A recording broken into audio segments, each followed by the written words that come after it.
Rating sa mga pampalo ng lola ko dati, walis, 100/10.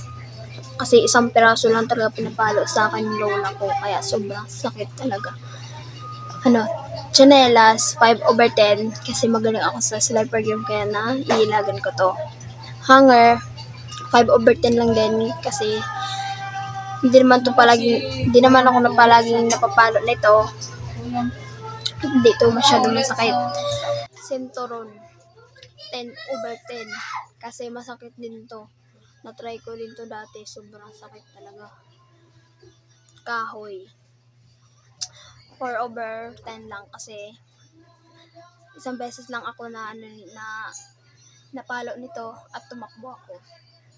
Sanga ng bayabas, 100/10, kasi napalo ko nito, sobrang sakit talaga.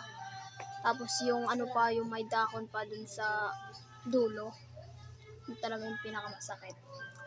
Kamay, hindi naman 0/10, hindi naman yan masakit.